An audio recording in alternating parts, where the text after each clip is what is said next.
Good afternoon, everyone, and welcome to IPFW's Mastodon Career Call webinars. Before we get started, I just want to go over a few key points. The first thing is we want to thank our sponsors, our corporate sponsors, for these webinars. We'd like to thank Lincoln Financial Group, Extension Healthcare, and Federated Insurance. You can find links to their career page in the left-hand side of your screen, and they're connected to the links to their career pages. All three of those companies are currently hiring right now, so be sure to check out that information. This webinar is recorded, and we will put this on our YouTube channel under Career Services, and you'll have access to it at a later date. If you're participating in this webinar to get passport points for the School of Business, you must have your first and last name entered into the screen when you sign in as a guest. And you can come to Career Services and we'll go ahead and sign that form for you so that you get credit. We have a webinar next week on the 25th on personal finances, so make sure you register for that. And I think those are all my housekeeping items. So I'll go ahead and introduce our presenters for today. We have Abby Wilder, who is a recruiting consultant from Lincoln Financial Group, and Jen Beach from Parkview, who is a manager talent acquisition. So I'm going to go ahead and turn it over to these ladies. Welcome. Hi. Hi, everybody. Welcome to the Tips and Tricks to Help You Land Your Next Role webinar. I'm Abby Wilder. I am Jen Beach. Glad you could join us today. We're going to run you through a couple of items that we've come across as recruiters, as we're looking for positions within our respective companies. We'll mostly just do a lot of talking, a lot of conversation. Hopefully the things that we have to say will generate some questions, as that's what we really want to do, is answer your questions. You have two great resources here. You have your career services at IPFW that are fantastic resources. They should really know your name. So if you're not visiting the career services, and if you don't have one of these Take the Next Step booklets in your possession, then I would highly advise to stop by the career services and make sure you get your hands on one and talk to the group that's here. They're here for you. They can give you some great information on how to get to your dream job. So, shall we begin? Yep, let's go for it. Okay.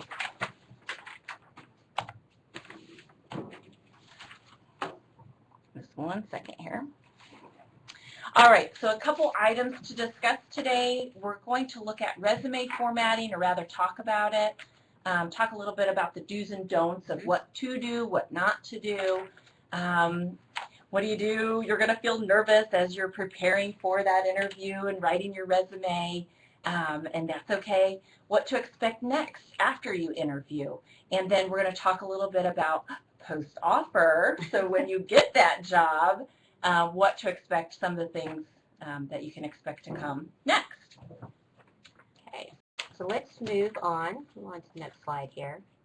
So let's talk a little bit about, before we get started, about what is the purpose of the actual resume. Why do you go through this process of putting your skills, your knowledge, and abilities together? The purpose of that resume is to then be your voice to get you the interview process. That's why the resume itself is so critical. When you go through the resume process, and Abby and I will talk a little bit back and forth about that, it is critical that you are looking at everything from the grammar. Do you have all of your information listed? Do you know your knowledge, skills, and abilities to be listing? Have you had someone proofread? So we're going to go through more of that in depth, but just wanted to lay the foundation that that resume is your ticket to the interview process, and that's why we place so much emphasis on that as recruiters, based on what we have seen in our experience with how the resume can move you forward or how it cannot move you forward. Yep. Jen, on average, how long do you think each recruiter spends on each resume? On average, not only myself, but nationally, it can be anywhere from 10 to 30 seconds that a recruiter will spend looking at a resume. And if you want to combine that, if you think about 100 or 150 resumes coming in for a position, 10 to 30 seconds per resume is not very long. Sometimes people are surprised at that number. Yeah. But they're moving through that information. So that's, again, why it's so critical to have the right information down, have it clean, have it visible, so that the recruiter can determine whether they're going to move forward with you. Absolutely. So a couple of the top, we'll say top 5 most common screen out factors that we're looking for as recruiters, and actually what other recruiters are typically looking for as well, is poor formatting. In your career services guide, the Take the Next Step guide that you can get through your career services department, that really walks you through how to format your resume from top to bottom, what to go through, the best options that work for you based off of your experience or your education level. So we look at poor formatting or lack of poor formatting, really. Job hopping. We do look at how long you stay within each role. Sometimes that can be explained because maybe a company closes or they change ownership, or you've maxed out what you can do at that particular company and you're ready to do more. So you might go from one company to the other, and that's okay to do. Just be able to explain that, be prepared to talk about it, because a recruiter will ask, what was your leaving reason? Why did you leave this? Why are you going here? So just watch and make sure that you can best explain that in an interview. Right. We also look at employment gaps. So you may have one company that you stopped working for in 2010, and maybe you didn't take your next job until 2014. We will ask, what is that career gap all about? Did you take a break to go to school maybe and just focus on your studies, which is perfectly okay. Maybe you had an opportunity to do some training in another country, or an internship that you didn't record on your resume. Whatever the case may be, if there is a gap, again, just be prepared to talk about it and explain why that gap is there. I would add additionally that when we see employment gaps within the resume, we might dig a little bit further and want to see, like Abby said, did you go to school or other things? But that might have been a time that you were helping to care for a loved one. It could have been a time that you took side to be a parent. What we're looking for is skills that you still learn during that time frame. Right. Maybe you volunteered somewhere. Maybe you gained experience by caring for that loved one. So think about those gaps. Think about the skills that you still learn during that time frame and be able to speak to that. So if you took a year and a half off for some reason, but during that time frame you actually volunteered, go ahead and talk to that, because that's also important information that we need to know. Yep. Because all of that interaction is good experience and it's good exposure, and it's worth talking about if you went through that. We also look for some missing critical information. So as we're going through the resume, if there's some missing, like those huge employment gaps or job hopping, or if something's just not adding up, or maybe it's on your employment application but not on your resume, and vice versa, we'll want to talk about that. We'll want to know, well, why didn't you put it here but you did put it here, or why did you omit that? We're going to want to talk about that, because we're going to want to know the mentality behind the decision of putting it or not putting it there. So when you think about that, when you are going through and looking through your formatting and your information, the whole key thing is don't make the recruiter guess. Yeah. If they have to work harder, if they have to read it through again, then you're missing critical information. You want that resume to be clean. That's one of the things that I always impress upon individuals who ask. Make it clean, make it easy for the reader to read. If they have to move back and forth or read it over again, unfortunately it's likely that you may go into a no pile. Right. And remember, with only 10 to 30 seconds per resume, if we have to guess, then we might not have time to do so or follow up, and you might get pushed to the side and someone else will end up landing that interview. And then lastly, we have errors. We're looking for, not that we're looking for them, but if there are errors on your resume, that's a reflection of what your work might be if we hire you on. I can speak from the point of Lincoln Financial Group. We are constantly emailing, writing a letter, communicating to our customers, and the type of information that we need to communicate to them is very critical that we get it right. And if you have a resume that's riddled with errors, spelling errors, grammatical errors, whatever it might be, then it's not a good reflection of you and what your Right. work could be. Right. I mean, we're basically, at the end of the day, we want to select an individual, the right talent for the role, someone that will provide low risk to us and our reputation as a company. Right. Let's talk a little bit about applications. Yes. I know that we both have applications, and we accept applications online as well as LinkedIn. In fact, we are leaning towards the applications only. The resume, although you're preparing that, is a great item to put within that online application if you're doing the Parkview app.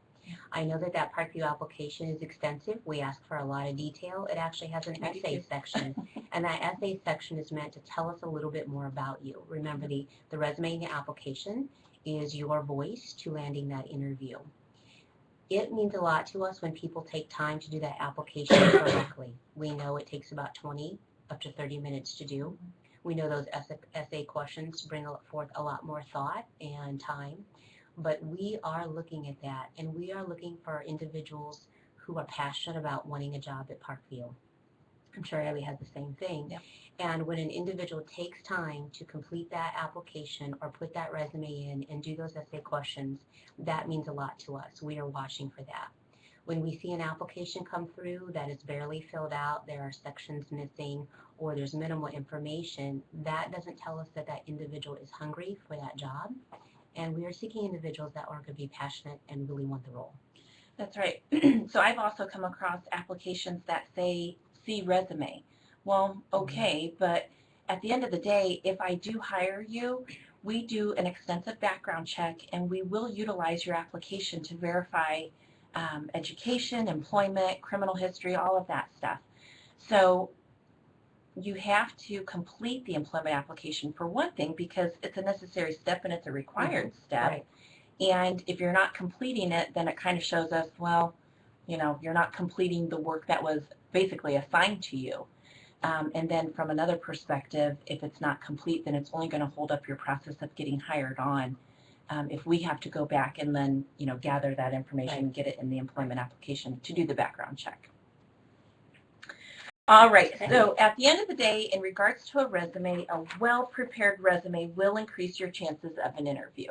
That's kind of the takeaway from this particular theme.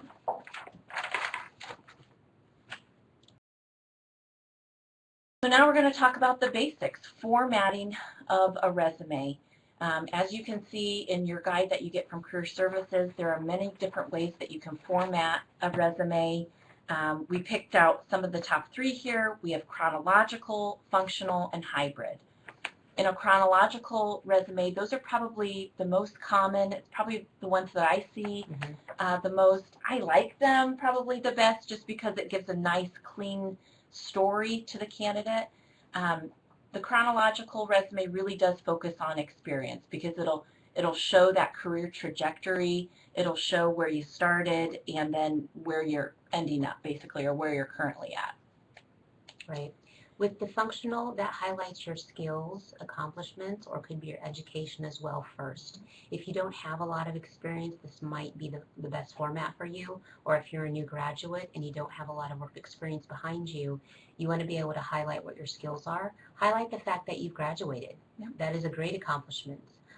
Really encourage you to think about accomplishments within your schooling, within volunteering, within any position that you have held up to that point, because you are painting a picture of who you are and where you want to go.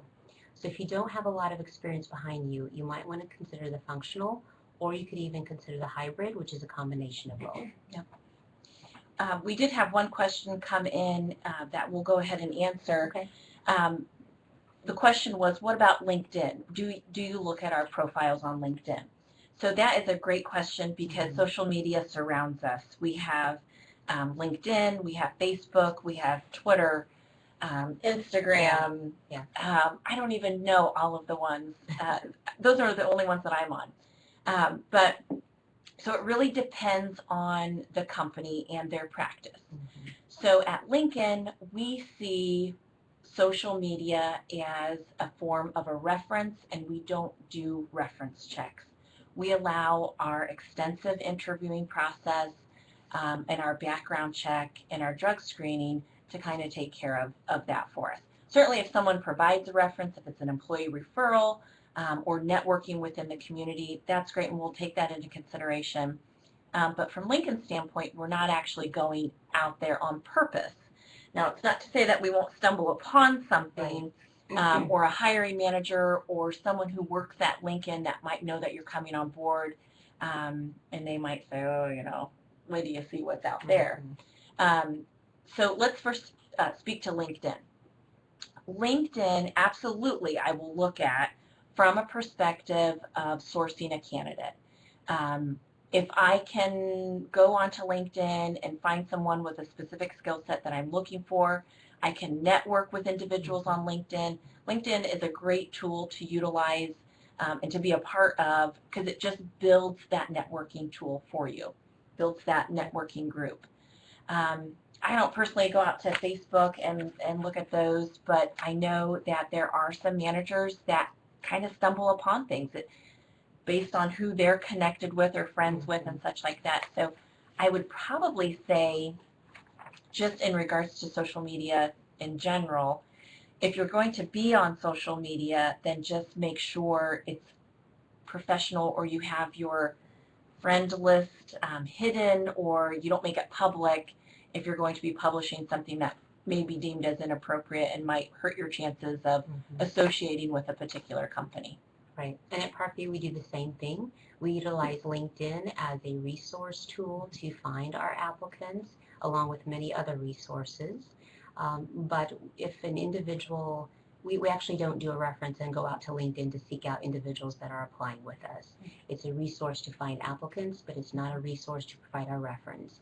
We also do an extensive background check, includes drug screen, criminal background, education, employment references, and that is also very much like Lincoln. That is our tool to consider our reference process.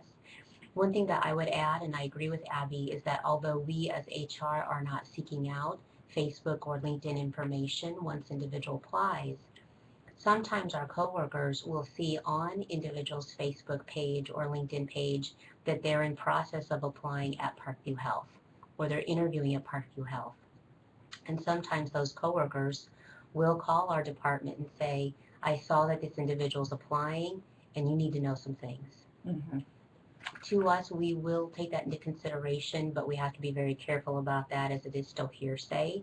But it really brings home the point to think about what you have listed out there, what you are professing, what you have is appropriate or inappropriate, because individuals may link that to the fact that they know that you're interviewing. Right, absolutely. So we could talk a lot about the formatting of resumes, but again, I'm just going to refer you back to your career guide from Career Services because this is an entire brochure packet on key words to use, action words, the way you can format it, how to prepare a cover letter, all of those great things. So really, I would recommend that you pick one of these up and really study this and have it there with you when you're preparing a resume and preparing for your interview then as well, because it really does give you a lot of good tips and tricks in and of itself. Yep. All right. So let's talk a little bit about basics and personal information. So it may seem very easy to think, of course, I know to add my name and my address and my phone number, but you want to be sure that your information is accurate. The name that you are going to use, your name. If you prefer to use a nickname, you can put it in parentheses, but start with your full name. Make sure that your address is up to date, your phone numbers.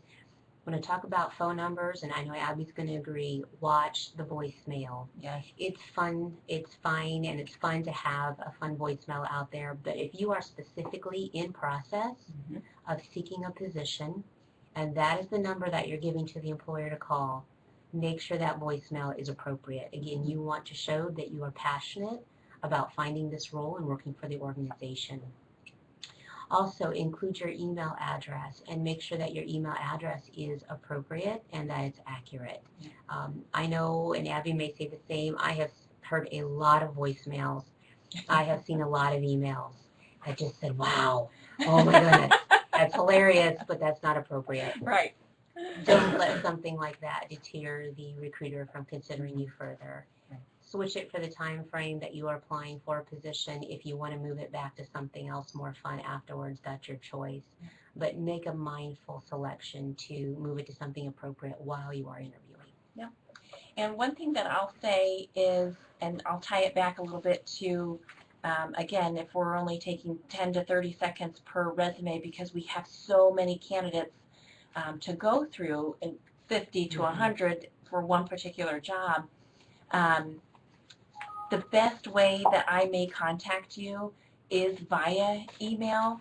So just make sure if you're in the process that you've applied for a role and you've provided someone your voicemail, your email, check them regularly. Make sure you're not missing an opportunity to schedule a pre-screen or phone interview or something of that nature because you didn't go back and check your email.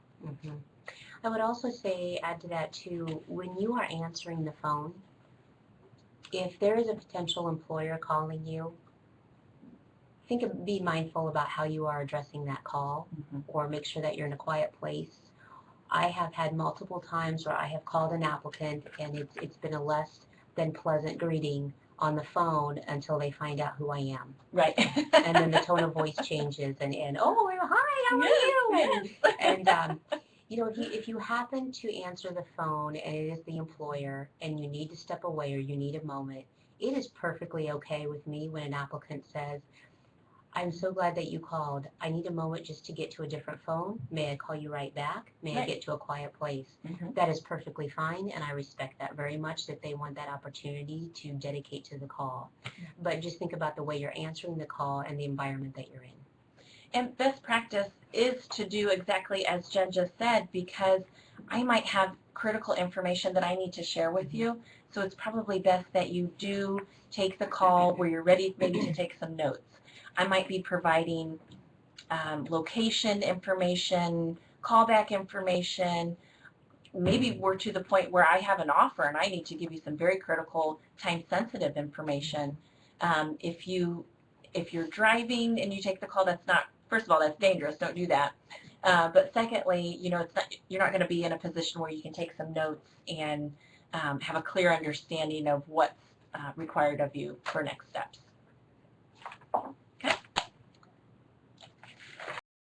Okay, resume do's and don'ts. Want to do the do's? I'll do the I'll do the do's. don'ts. Okay. So you're on the good list. You're on the non-naughty list. If you know your skills in the job you are applying for, so know what your skill set is. Know how you can apply your experience. When you're completing that resume and you're applying for a particular job, look at that job description and pull out those key pieces that you've done. As you're reading through that job description, you can say, oh yeah, I've been there, done that in this type of role, or here are some transferable skill sets and experiences that I can bring to this job. So know what those are, and then know what job you're applying for. Prior to coming in for this webinar, I was doing a couple of interviews, and I had a gal on the phone, and she said, she goes, oh, I didn't know what role I was applying for. Thanks for giving me a little bit of information.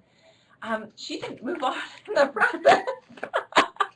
I can't very well consider someone for something that they don't know that they're applying for. So do a little research, know yourself, know the company, and know the job that you're applying for as well. Use an objective and or a summary as appropriate.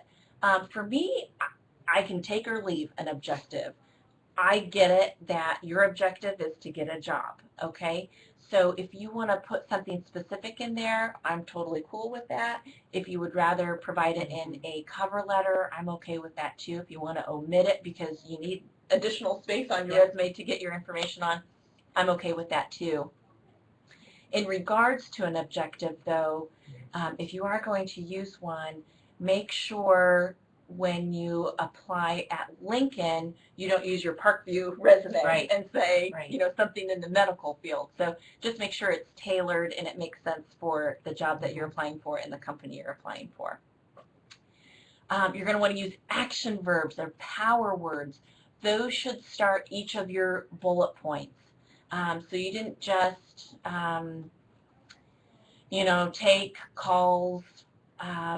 You didn't just answer phones all day, all right? But you want to tell me about how you provided that great customer service. Use an action words, some power words that make sense, that really draw me into your resume to make me want to read and look at more.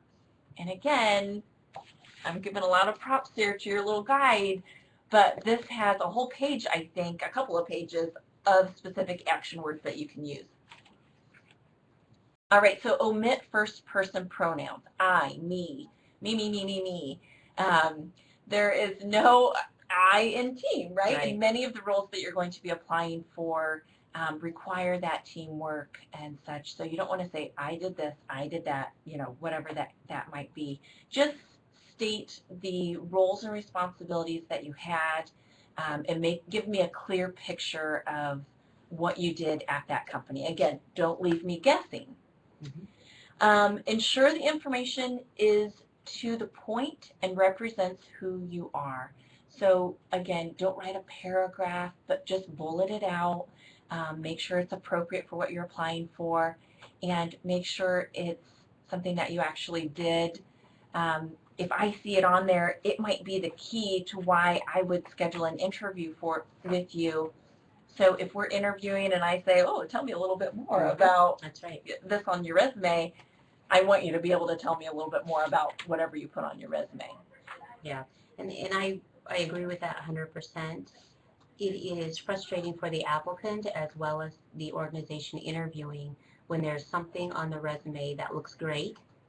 You ask about the experience or you ask about what it took and you want detail, and it's very clear that the applicant is not able to provide that. That is a red flag. Right. Keep it clean and easy to read. If you have a lot of experience or a lot of exposure, if you have a lot of stuff to put on a resume, maybe tailor out some of the stuff, edit out some of the stuff that maybe isn't applicable to that particular job. If it's overwhelming to me, again, if I only have 10 to 30 seconds per resume, I got to be able to pick up on the key points that make you a great applicant for that particular job. So consider white space and use it wisely. Some of your best people in marketing will tell you when you're designing stuff on a website, you have to give the consumer or the person viewing the website a place for your eye to rest. If it's too overwhelming, you might just click off of that website and go someplace else. Same with a resume. If it's too overwhelming and I can't figure out what information to decipher to see if you're even a candidate for this role, definitely something to consider. And then proofread. You proofread. Have your friend proofread. Have your career services team proofread for you. Again, when we think about those errors, the formatting, your eyes have been looking at it for maybe hours and hours if you're very critical on how you want it submitted. But you might just miss something because your eye got used to looking at that same error. So make sure you have someone else read it for you. Does it make sense? Are you getting your point across? You know what you mean, but do they know what you mean? And by they, I mean we, the recruiters and the hiring managers, us. Right. All right, so let's move on to the don'ts, things that you don't want to do within that resume or through this process. One of the things is don't be too wordy. A lot of times, and I've done this myself, when you look at your resume, you know that you have accomplished a lot. You have a lot to say. Choose your words carefully. You can have a lot of information that's listed, but if you go through that, select the words more carefully that can convey the same message, then that's what we're going to encourage you to do, okay? So be careful about your wording. Include negative information. This is a don't, and whether that's in the resume or whether that's once you get to that interview process. Don't include negative information, especially about your past coworkers or others that you've worked with. You may have had a situation where you were released from a job. You resigned from a position because you had a horrible boss or an annoying coworker. That is life. That is going to happen to you at some point. Hopefully not, but if it does, and that is the reason that is why you're transitioning employment or you already have, You want to be honest about the situation, but again, you need to choose your words very carefully so that you are not placing blame on someone else. Right. Take accountability if you need to, or you're not professing it in a negative light. If you have been terminated from a position, then the best thing to is explain that there was a separation from the position. It had to do with my attendance record. But since that time, I have made adjustments to my work life. I have made adjustments to my schedule. I've started getting up earlier. I've taken a different route to work. What we're going to be looking for if you've had a situation where you've left employee for some reason is what you have done to curb that behavior or why you're looking for something else. So I'd really encourage you to think about that and have that ready. Don't include overly personal information, things that are not relevant to the job. Your marital status, could be your political affiliation, your religious affiliation, sexual orientation. These type of things are not qualifying you for the position and things that recruiters or companies should not be concerned about when interviewing you for a position. You want to be consistent with fonts, bolds, and italics. I have to stop on this one for a moment because this is a big one for us at Parkview. This goes back to, is the information and the format easy to read? If you have your personal information in one font, if you have another section bolded, if you have another section in color, if you are using different sizes throughout the format, it is not easy for the eye to flow. So again, be thinking about what is the best and cleanest format for me. Be consistent. Also, if you are going to be using any type of references when you send the information or whether you have it listed at the bottom, I'd also ask you to think about color paper. I don't recommend color paper. I don't either. Just don't do it. No. Don't do it. I haven't heard anybody that says, I love colorful paper and resumes. Stick again with the clean format. You can even omit those clear sheets that you Yes. put, those Yes. folders. Yes, I don't. No. I don't need Don't that. keep them. No. Okay. Don't let someone else write your resume for you. This is where you need to put your content. This is your voice. It is okay to share it with someone and say, give me some pointers. Is this clear? That's perfectly fine. Yep.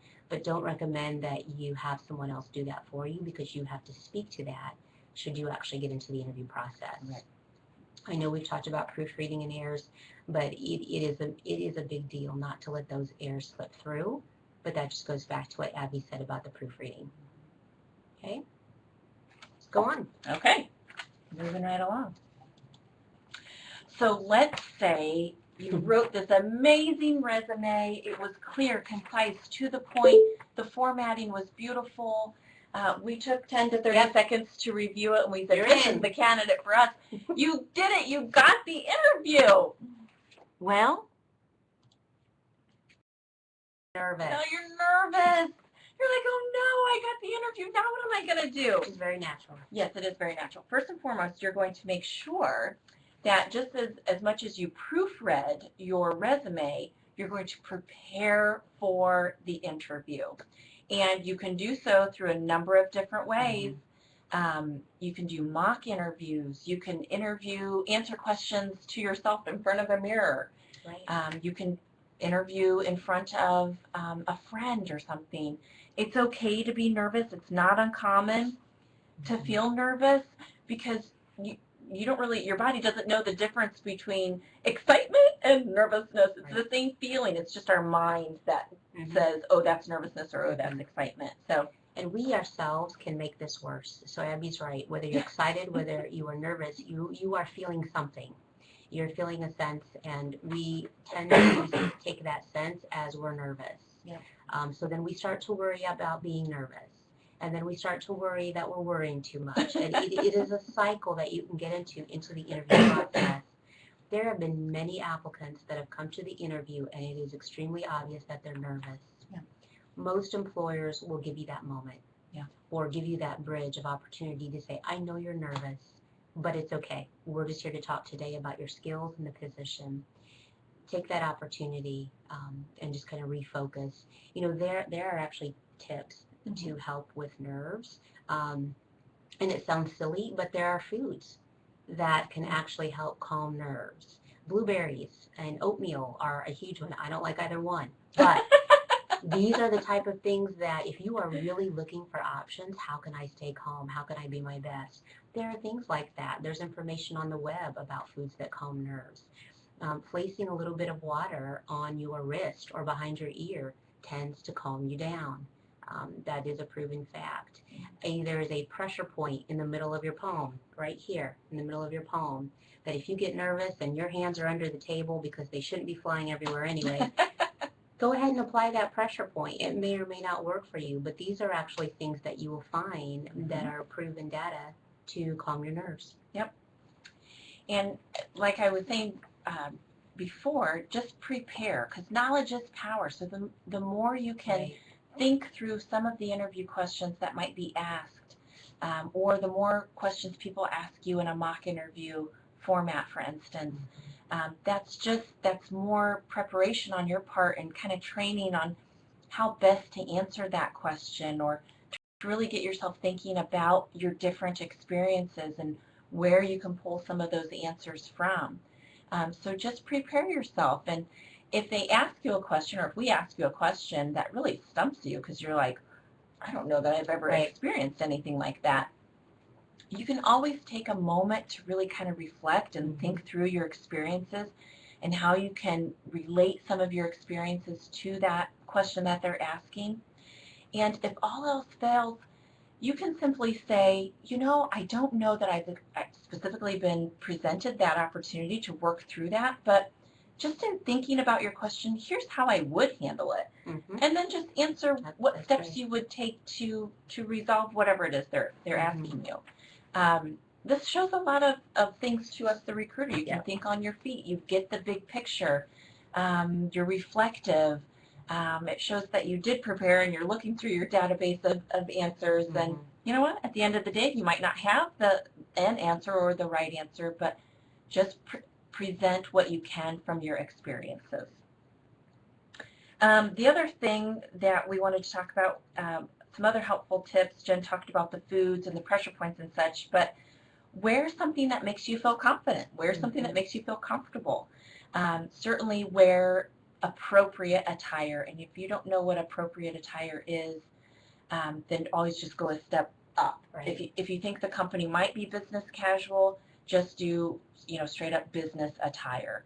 But I would even say practice sitting and standing and maneuvering around in that outfit that you're going to wear that day, because you certainly don't want to distract the recruiter by constantly checking and fidgeting and doing all this stuff. I'm here to interview you to learn about your skills and experience, and if I'm totally distracted by the flashy jewelry you might have on, or the fact that you keep pulling at your shirt or collar or whatever, I might, I'm human too. I might lose my concentration and not listen to what you have to say because I'm completely distracted. So, practice what you're going to say. Practice what you're going to say in the clothes that you're going to wear. I know that seems kind of like a crazy thing, but it does help. It helps. The more confident you feel, the better you're going to just be able to focus on providing the information that the interviewer is looking for to make that best decision for the company. And you can even lay your clothes out the night before. Yes. Lay them out the night before. Know what you're going to have for breakfast. Yeah. Go from your house to the company where you're interviewing, and make sure that you know the time frame that you need. Yep. And know where you're going to park. Right. Yeah. How to get there, where to park, who to ask for. That way, they're not waiting on you and they're like, where is this individual? So again, it's just that preparedness. Okay. And if at any time you guys have questions, please enter them in the chat function, and we'll be happy to stop and answer any questions you might have. So, all right. So now so let's say you made it through the interview, you walked out, you're like, oh my gosh, I can't believe I got through that. You're calling all your friends, your family. It's post-interview time. You can relax, you can breathe, you can throw a cat party, apparently. Celebrate, relax, take that as a win that you got through it. You did a great resume, you had a great interview, you had a great interaction. So a couple of things post-interview, some best practices. write down what you can remember from the conversation that you just had with the person you interviewed with. Write down any unanswered questions. Maybe Yep. through that conversation, something was said that you didn't think of, or maybe you wanted a little bit more information on. Write that information down so that when you follow up, you can get those questions answered. If it's important to you, and if it's going to base, if that's going to base your decision on whether you take the job or not, then get those questions answered. Um, Write down any clarifying questions. If maybe they mentioned something that wasn't entirely clear or really helped you understand what that meant, further on, um, write those clarifying questions down. Start jotting down what they talked about as far as next steps and timeline, so that you know when or how to follow up. If they specifically said, we're going to finish our interviews tomorrow, we're going to sit down the next day, make our decision, you'll hear from us by Monday of next week, either way, then, don't bombard them with emails, phone calls, voice messages of what happens next, what are we going to do next, what's the next steps. Allow them that time to get through those candidates and make the right decision, and to really vet out their decision. It's perfectly okay to follow up with them. A lot of individuals will still write handwritten notes, which are lovely. Some people choose email, some people choose to call, a voicemail. Again, I think for that, it's kind of a personal preference, but it's also knowing the company, what you feel would be most appropriate for that company. If you know that they are highly advanced, technologically, maybe an email is best appropriate. If you have some very traditional individuals that you interviewed with, maybe a handwritten note would be most appropriate. But I think the point that I want to make here is, don't overdo it. It's okay to maybe follow up through one format, but I wouldn't write a note, send an email, and have a phone call all within 5 minutes of each other. Right. I agree. No, I completely agree. Yep. Okay. Okay. All right. I think we're moving on. Okay. Oh. Okay. So while you're having your party, while you're celebrating and relaxing and writing down all that stuff, back at the in the Bat Cave, I guess, this is what's going on at the company. Okay. So this is what they're doing. So a couple of things that we wanted to point out here. The hiring manager, the person you interviewed with, or maybe multiple people that you interviewed with, what's their role in the decision-making process? So the hiring manager is the subject expert. They're going to be who you report to. The hiring manager is going to partner with the recruiter, with any other people that were involved in the interview process. The hiring manager has the final say in the hiring process. So we as recruiters can consult and offer some advice or some kind of outside of the box thinking. We might look at it from a different perspective, but we're there in a consultative manner. That hiring manager ultimately has the final say on who is going to be the best fit for their department. Right. And that's how it is at Parkview as well. Yep. So the recruiter, speaking from what our role is, we are the individuals that are going to be sourcing and finding those applicants to present to the hiring manager. Once that process starts to take place, we play the role of being more of a consultant to them, giving them guidance, giving them advice. I know that I specifically, when we are interviewing and we're down to a handful of final applicants, I will give our hiring leaders advice as to what I'm seeing on my end. Has the applicants been easy to talk to? Have they been exhibiting signs that they're very passionate about this role? Have they been asking me questions to further understand the company or to prepare? I share that with the hiring leader because I consider that that individual is in the interview process from the time that they are called for the interview all the way through the time that they complete the interview with the hiring leader. So I'm watching habits. I'm looking for competencies that I know fit our culture, and then the hiring leader can dig down on that further, whether it's a match to their actual department itself. The recruiter is also your go-to person in most organizations. Do you have questions? You can check back with me on the status if you haven't heard anything. And they're typically the individual that will then call you with the final decision. Sometimes that decision is that we're moving forward with another applicant, or they may talk to you about a better fit, or they could be calling to actually provide that offer. And they're usually the person that works through that offer process and then moves you forward to the start date. I don't know if that's the same thing, Abby, for you. But That's the exact same thing for us. And I think I would want to just reiterate that the recruiter should be your go-to person. The hiring manager, ultimately has that final decision, and they're vetting out candidates, and they're, working through that hiring process.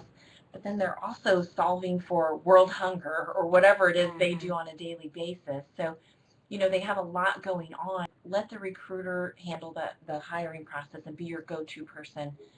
Should you have any additional questions or unanswered, things that came up, or want to discuss next steps and such like that. Okay. Okay. All right. Okay. So you did it. Got You the did the job. job. So congratulations to you. If we had applause, we could applaud you right now. So your resume got you to the interview got you the job. One thing that we wanted to mention here was just, next steps, as far as what to expect next. So we talked a little bit earlier about completing that employment application, how it's what we use when conducting a background check. You're going to want to make sure you complete that employment application truthfully and completely, that you have all the information on there. You don't want to miss any information or have the incorrect dates or the incorrect title or anything like that. Something like that can hold you up in the process of starting on whatever start date was originally proposed. So we need to confirm and complete a background check before we move forward with bringing you on site. And if we're working with, a little information or not fully complete information or not truthful information, then that can result in either having your start date be at another date, or even an offer, an offer being rescinded. So pay attention to that employment application. Oftentimes, someone in HR, recruiter, or someone in HR might look at your resume and compare it to your employment application to make sure that you're consistent and you are saying the correct information and you are giving complete information rather. So keep that in mind. When you get your offer packet, however you may receive it, you may get it via mail, FedEx, electronically. I know at Lincoln we've moved to all, we send all of our offer packets via email through an encrypted offer letter. So be mindful of what the recruiter is telling you as far as when to expect it. Sometimes my computer doesn't always talk to your computer, so check your junk folder, check your spam folder, and then read everything that's in front of you. Every attachment, from page 1 to page whatever on your offer letter. Oftentimes there are action items on your part that you'll need to do and pay attention to. A lot of those action items are time sensitive or can be. For instance, a drug screen. At Lincoln Financial Group, you have 2 business days from when you receive your offer packet to complete that drug screen. If you don't take it within that time period, then unfortunately I have to rescind the offer. It's just a rule. It's a policy that we abide by to keep it fair for everyone. We have to stay within those guidelines. So pay attention to those action items on your part. Pay attention to anything that's time sensitive, getting your response in, getting anything in. Let's see. One other thing that we wanted to for sure talk to, and I think when we looked earlier, it seemed that there were mostly students participating in today's webinar. I haven't looked at that yet recently, so I'll just pretend like you're all students still. A common misconception when completing an employment application amongst individuals that are completing their degree, if your grades haven't posted, or if you're going to still take a summer class, or if you still need to pay a bill with your bursar office or whatever, the school is not going to show you as graduated. So make sure you know and understand that even if you walk in commencement, you wear the lovely cap and gown, you wave to all your families and friends, you get wonderful pictures taken, everybody applauds. If that degree hasn't posted yet, then don't say that you graduated this particular date. If it's not going to post until August, or maybe if you need to still complete a class and it's not going to post until December, then make sure you indicate that truthfully. Very common amongst individuals, students that are coming up to completion with graduating. We find it a lot, Right. and Right. it's kind of a mess to go back and try to gather that information, and then we say, oh, are they really truthful? Do they have the degree? Does the role require a degree? There's a lot of things from our perspective and a company's perspective that we have to consider. So it's okay to say I'm completing a degree. I'll have that finished by June, July, whatever it might be. Oftentimes it's not going to keep you from getting the job unless it's a very specific Right. role that requires a very specific degree. Right. So just be truthful in that. Yep, I completely agree, because the last thing you want to happen is to find that ideal role for you and get to the end of that process and then have that, what we would call at Parkview as falsification. Yeah. And then have the offer rescinded. Right. If we're excited about you, we want you to join our organization. There's, like we said, there's action items on your part. You got to be mindful. And again, even though you landed the job, you got the role, you got to still consider that you're continuously interviewing. Yes. For your career, not just for that job anymore, but for your career. Mm-hmm. Everyone that you come into contact with, the way you come into contact with them. If I have to follow up with you, or one of my staff has to follow up with you and gather some additional detail or information, how you handle that conversation is crucial. Right. How appropriate you are with them continues to show what type of employee that we've hired. Mm-hmm. So, I agree. Yeah. And I know for Parkview, when you go to our application process, we have something called a standards of behavior that individuals either can agree to adhere to, or they can back out of the application at that point. Yeah. I couldn't agree more with Abby when she's saying that even though you have the offer, you're continuing in that process, because we do look at how the individual is now acting now that they have the offer. Are they turning everything in that they need to? Did they go to their drug screen? Did they reschedule a second time? Did they not show for their new hire appointment? And the way that we have it structured is, if we see somebody that is not complying or starting to exhibit behaviors that are not in line with our culture, we do have the opportunity to sit down with that individual, realign those standards and our expectations, give them the opportunity to state that they understand, or we might have the opportunity to say that, you know what, we don't have the right fit here after all. Right. So I can't agree more with the concept of, just because the offer is in your hand, it doesn't mean that it's time to lax. It's time to continue to show the company that they've made the right choice. That's right. That's right. Okay. I think that's all that we have today. I hope you guys gained some good insights and from a recruiter's perspective, what we're looking for. If anybody has any questions, feel free to go ahead and submit them. Otherwise, you can always feel free to reach out to your career services group and gain, again, some really great information. Okay, we have a question here. We have a question. So it says, when interviewing resumes of internship candidates, what are some things that pop out to you in a positive way? Okay, so you're applying for an internship. You probably don't have a ton of experience. I'll take a crack at it. Go ahead. Okay, see if you agree with me. So when I look at individuals for internship opportunities, I get it. I know you're not going to have a ton of experience or totally relevant experience. You're going to have some transferable experience if you held some, part-time jobs as you were going to school and such. Probably the biggest thing that I'm looking for here is fit.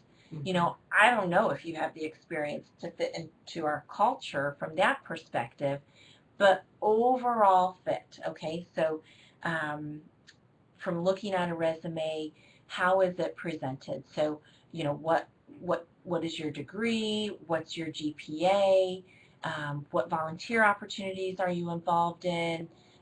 If you're, not working or haven't worked because schooling hasn't allowed you to, what other things are you doing to get involved?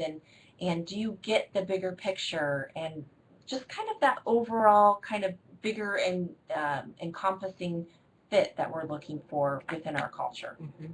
I would agree to that. We're also looking for you to demonstrate what you are seeking out of the internship. We want to know that you are doing this for a very specific reason. You have an outcome that you're seeking.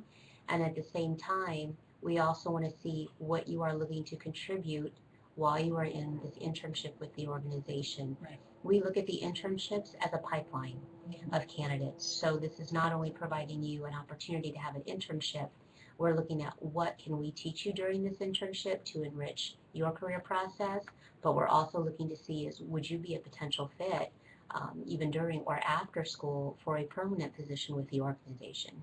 Yeah, absolutely. Good. We lost our screen. There we go. Oh, there we go. Okay. So great question. Thank you for submitting it. Anything else? Anything else we can think of? I think that's it, everyone. So thanks for attending. I hope you learned some great things. Thank you. Yeah, thank for you. attending Thanks with for me. tuning in. Yeah. All right, take care. Bye-bye.